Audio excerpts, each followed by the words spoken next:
akhi almu'min, ndugu yangu mu'min, araaita law qila lak, waonaje lau utapewa habari, lau utapewa taarifa, lau utaambiwa na ndugu yako Muislamu anna dhaifan kariman indahu min almali alkathir, ya kwamba kuna mgeni ambaye ni muheshimiwa, mgeni ambaye kwamba mwenye cheo, mgeni ambaye kwamba mwenye mali nyingi, wal khairi alwafiri, na khairi ambazo kwamba ni nyingi, sayazuruka ghadan fi baitik, atakutembelea kesho katika nyumba yako, wa ma'ahu min alhidaya au min alhadaya, na akiwa yupo na zawadi mbalimbali.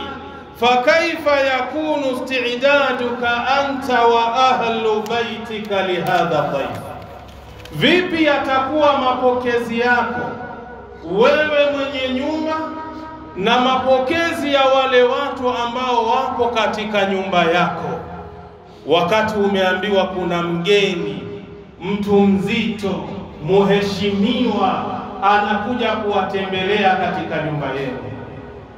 Mapokezi yenu yatakuwa ni ya aina gani na yatakuwa yana uzito gani juu ya mgeni yule ambaye uliyepewa taarifa anakutembelea kesho nyumbani kwako? Wa kaifa sayakunu tandhifu albayti wa tarhibuhu, na vipi utakuwa usafi wa nyumbani kwako, na vipi yatakuwa makaribisho na mapokezi ya mgeni kama yule kwako? Wa kaifa hiya saadatu wal wujuhu albasimatu allati satakunu fi istiqbali, na vile vile ni jinsi gani utakuwa na furaha, na ni jinsi gani zile sura na nyuso za watu zitakuwa zinatabasamu katika kumpokea yule mgeni ambaye anayekutembelea nyumbani.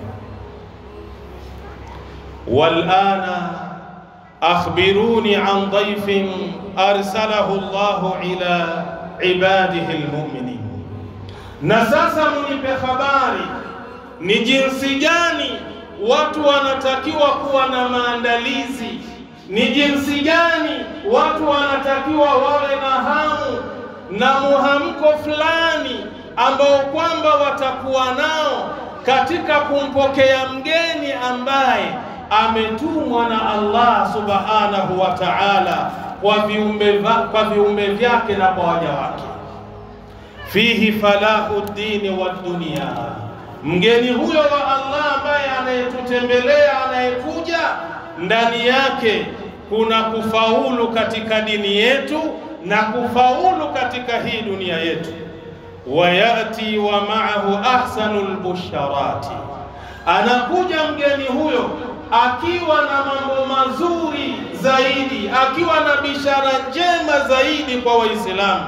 Wayadkhulu wa ma'ahu afdalul khairat, anaingia mgeni huyo akiwa ana mambo yaliyokuwa bora zaidi ambayo ni ya kheri.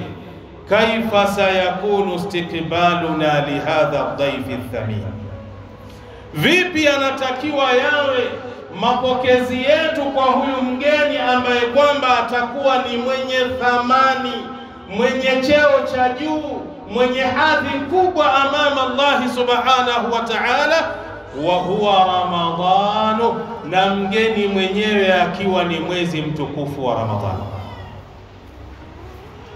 Leo tupo katika Ijumaa ya mwisho katika mwezi ambao kwamba ni wa Shaaban, tukiwa leo ni tarehe 29 katika mwezi huu wa Shaaban. Ina maana jioni kila mmoja ana hamu na ghamu katika kwenda kutazama mwezi, katika kutafuta habari za mwezi ya kwamba je, Ramadhani tumeipata au hatujaipata Ramadhani. Kila mmoja ana hamu hiyo, wala usishangae kuna wale ambao kwa sasa hivi walikuwa wanatarajia na wao jioni wajumuike na Waislamu wenzao wautazame mwezi, waingie kwenye ibada ya Ramadhani. Sasa hivi wamehifadhiwa, wanasubiriwa baada ya salati aljumaa waswaliwe, waende wakastiriwe. Kuna wengine ambao kwamba wakati ule watu wanaangalia mwezi, wanautafuta mwezi, tayari wapo kwenye vitanda, wanasubiriwa kuoshwa, kukafiniwa, kuswaliwa na kwenda kuzikwa. Sasa usijigambe na wala usiringe ukasema ya kwamba insha Allahu taala jioni mimi mwezi nitauona. Wewe unapanga ya kwako na Allah anapanga ya kwake. Tumuombeeni Allah jalla fi'ala atuingize katika mwezi mtukufu, tuweze kufanya ibada ambazo ndani yake kuna thawabu na kheri nyingi. Qala an-nabiy sallallahu alayhi wasallam, amesema Mtume rehma na amani zimshukie yeye, Ramadhanu shahrun mubarakun, Ramadhan ni mwezi ambao wenye baraka. Tufattahu fihi abwabul jannati, inafunguliwa ndani ya mwezi wa Ramadhan ile milango ya pepo. Watughallaqu abwabus sa'iri, na inafungwa ndani ya Ramadhan ile milango ambayo ni ya moto.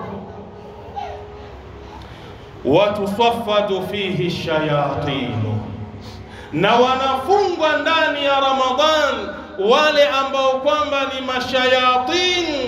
Wayunadi munadin kulla laylatin, na ananadi mwenye kunadi kila usiku wa mwezi wa Ramadhan, ya baghiyal khairi halumma, ewe mwenye hamu ya kutaka kufanya mambo ya kheri, wajibika kufanya mambo ya kheri, kwa sababu mwezi wa kheri ndio huo umeingia. Wa ya baghiya sharri aqsir, na ewe ambaye kwamba unapupa na hamu ya kufanya mambo ya shari na mambo maovu ndani ya mwezi mtukufu wa Ramadhan, aqsir, acha, kwa sababu ya utukufu wa mwezi mtukufu wa Ramadhan. Hadithi hii ni sahihi, akhrajahu al-Baihaqi fi Shu'ab al-Iman, nenda kwenye nambari 3329. Sheikh Albani ameisahihisha fi Sahih al-Jami', utaipata kwa nambari 3519.